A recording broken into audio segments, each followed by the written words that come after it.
और एक घड़ियाले तूने ये अच्छा नहीं किया, वो गरीबनी की रात थी, तूने मेरी रात छीन ली। और थोड़ी देर रुक जाती।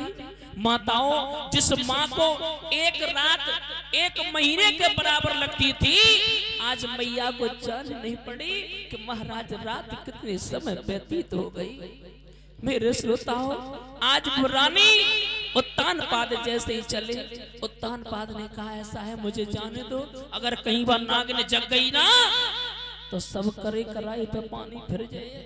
हाँ, चले, पति के चरणों में प्रणाम किया, स्वामी अब कभी भी फुर्सत मिले तो जरूर चले आना। रोती रही। जैसे स्वामी चले, रो करके बोली, हे दीन बंधु भगवान के वो पर उठ गयो करता और तू कमोई दे डालोरी बिना सुख कैसा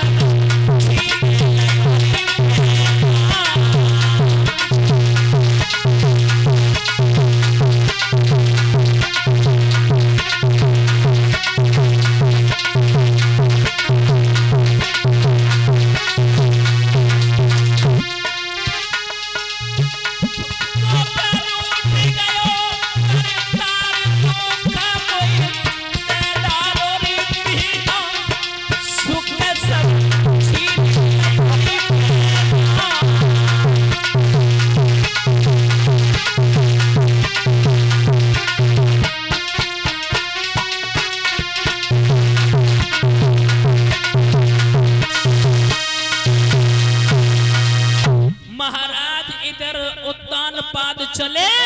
जैसे ही छोटी रानी के पास में चले, माताओं अब तो बतो भैया बैठी रहे, बोले आओ चले आओ। हाँ बड़े आओ। कहाँ रहे? हम समझ गए तुम रात भर सोते कर रहे, तुम चेहरा बताए रहो, चेहरा तुम कुमलायो भाव है, हम जान रहे तुम सोते के रंग रहे। तुमने हमारी कसम खाई थी मैं बिल्कुल नहीं वहां जाऊंगा, लेकिन तुम गए। तुम्हें पता होना चाहिए कि रात सोते रहे जो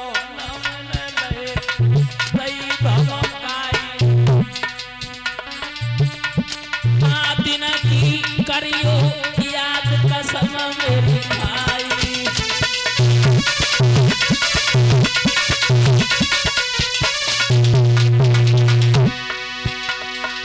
तुम्हारा चेहरा बता रहा है तुम सौत के कर रहे।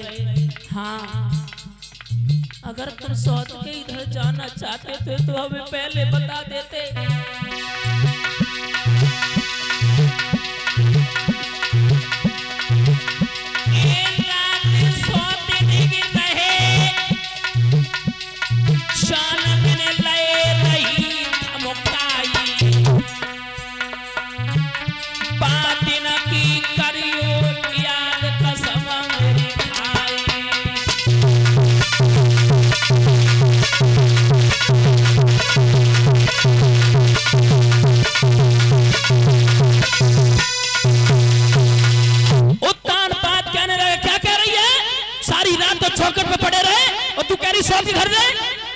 माताओं तानपाद की बंदर घुड़ की काम कर गई।